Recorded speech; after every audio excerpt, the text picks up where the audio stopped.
Howdy folks, it's Adriel, the hunting gear guy, and this is the Winchester Wildcat. This is a semi-automatic 22 that's made in Turkey, and it's got a bunch of really interesting features in it. I think you're going to be really interested to see all the crazy stuff they've packed into this 22. I've had it for about a couple of months now. I've got about 1,000 rounds through it. Just been waiting, I guess, to get around to the review. I've been playing a lot of Tarkov and that kind of thing on video games. So before we get too far, let's just make sure that we're empty, and my mag and my chamber are both empty. So without any further ado, let's crack into it. Now, one of the coolest things about this rifle is the weight. It's 4 pounds flat, so it is a very lightweight rifle. You can see we got some space here, and it's generally got a lot of plastic in it. But you get a very, very lightweight rifle, one that's very easy to handle. This is one that my kids really liked because it's so nice and lightweight. So I think that's one of the primary things you got to be looking at with this rifle, is that it is very lightweight. Starting from the rear, we have a plain plastic butt pad on here, so no rubber, which I'm okay with. 22 doesn't have any recoil, and this doesn't really catch on your shirt anyways, so that's kind of nice. We've got this skeletonized area at the back here, whatever. We've got a bit of a pistol grip here. Now, this I really like to see. A rear peep sight and a front post. I really like this kind of sight system, and you can see how long the sight radius is here. It goes all the way from back here all the way to the front there. So that makes it a little bit easier to align precisely. You can think about how a shorter sight radius is generally a little bit harder to get precisely aligned, whereas a long sight radius is a lot easier. So I really like that this is right at the back of the receiver and that they are so long. Now, moving into the controls, there's a couple of interesting things. It's got a crossbolt safety at the back here, which is pretty standard. Red is dead. That's on safe there. A little bit of skeletonizing towards the bottom of the trigger guard here. And then we've got this blade at the front here. That's actually for a bolt hold open. So if the magazine is out and you want to hold the bolt open, you push up on that guy, pull the bolt to the rear, and then let go, and it will hold the bolt. That's a little bit nicer than the one in the Ruger. The Ruger 1022, there's a little blade that's kind of in the trigger guard here that you'd use for that. The other thing that's really nice about this one is that it auto bolts. Rugers, you can do this with modification, but with this guy, you can just pull it back and let it go, and it will go forward. Again, a little bit nicer. We also have an indicator on the side here that indicates that the bolt is open. If you push that guy down, it will drop the bolt forward. So we've got that as well. To release the magazines, we've got two options. We could either push back there, or we could grab on both sides and pull back on this plastic thing here. It's actually kind of nice because it's very positive in how it pops it into your hand. The other thing that's nice is, especially beyond what the Ruger does, is that this one will drop the mag even if it's upside down. So you can see here that it wants to pop it out. Whereas on the Ruger 1022s, you kind of have to have them like completely vertical for them to fall out into your hand, whereas this one kind of spits it out. Now, speaking of that magazine, this is a proprietary magazine. It will fit a 1022 magazine, but this one's just a little bit special. It's got a little steel guy there that stops the bolt if it's empty, and it's got a little wheel at the back here that makes it just a little bit easier to load, so you can kind of pre-tension that so you can just drop your rounds in, and that will stop the bolt. Now, one thing that's really cool about this is that it does have a top rail here. One thing that's not so cool, this is plastic. So this is not going to take like a lot of crushing pressure and a lot of like putting on and taking off optics without causing some damage, just because it is plastic. But again, for a 22, if you just put a scope on there once and then never take it off again, it will probably be fine. So I'm not sure if I like that. I think that with like a lot of wear, that might not be, stand up to abuse. One thing that I do like is this forend. Now, it does come with this cool cover that you can leave on, but if you choose to take it off, be careful because they can snap in half fairly easily. Or don't, or just take it off and never put it on again.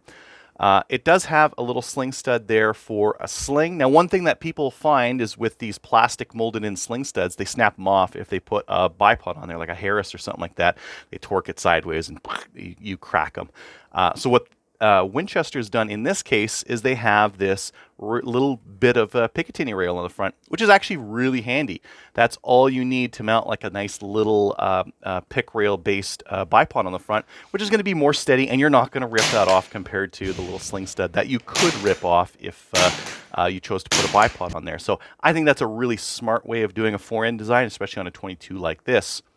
And on the front, we have just a standard post and just your standard crown on the muzzle. Now let's get to the part that I think is really cool, and that's the takedown.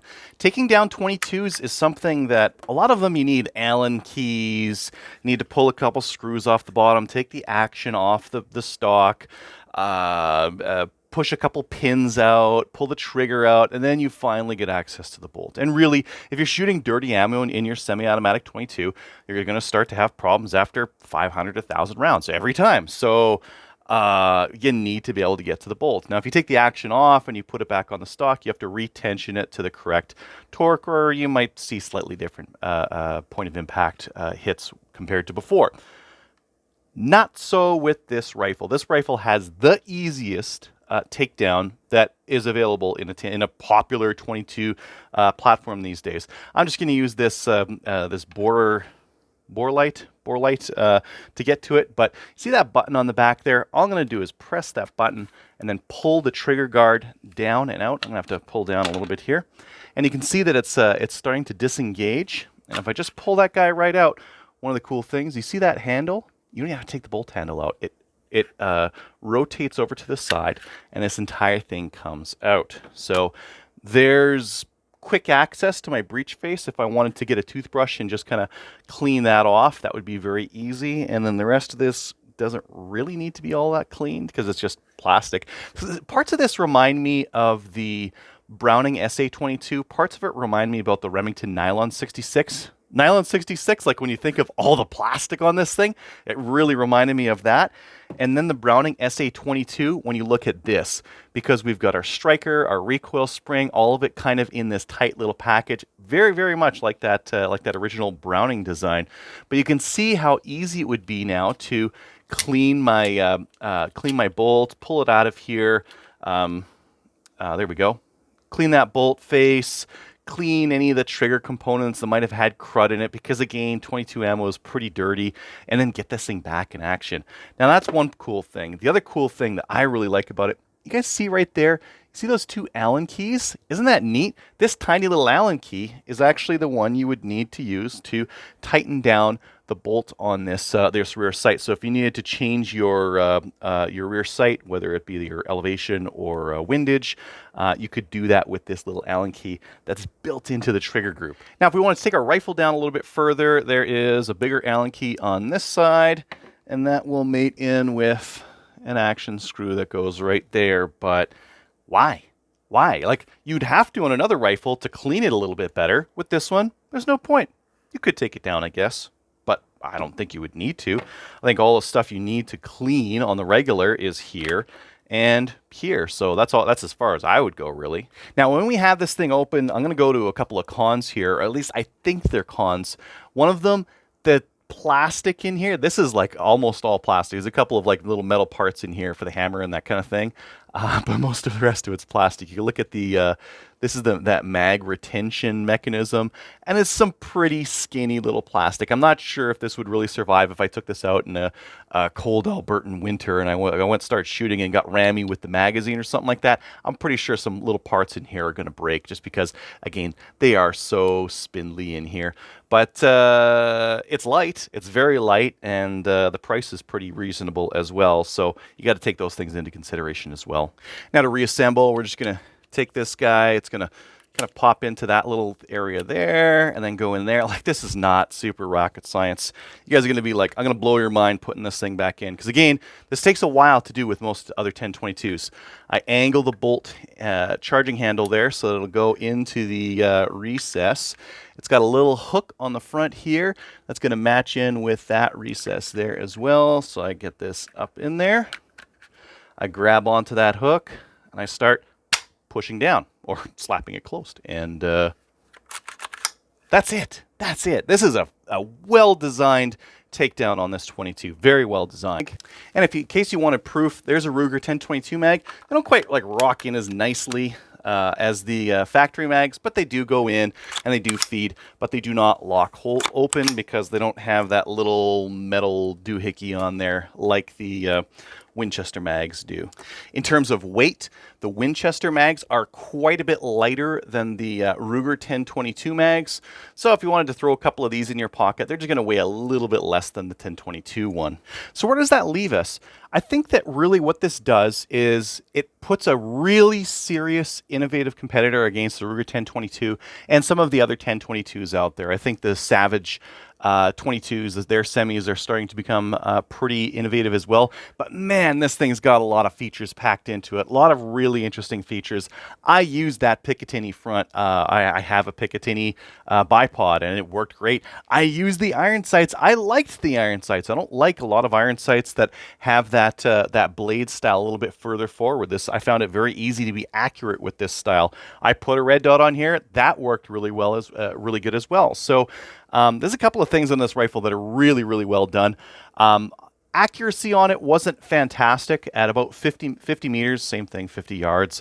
I was getting right around 3/4 of an inch to 1 inch groups, 5-round groups. So the accuracy isn't anything to write home about.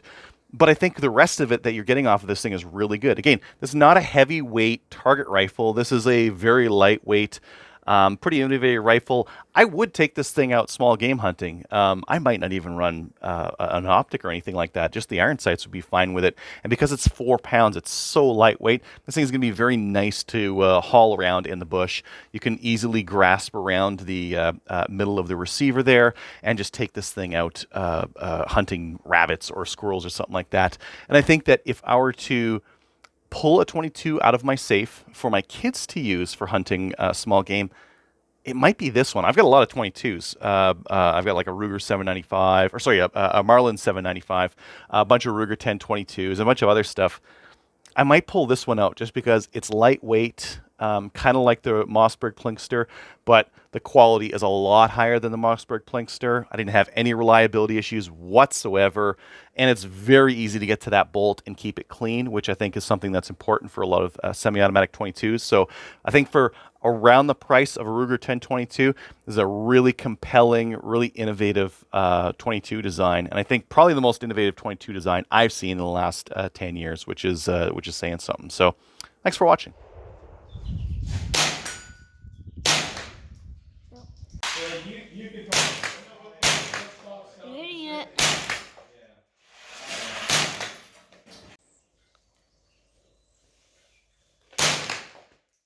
I hit it? Nope.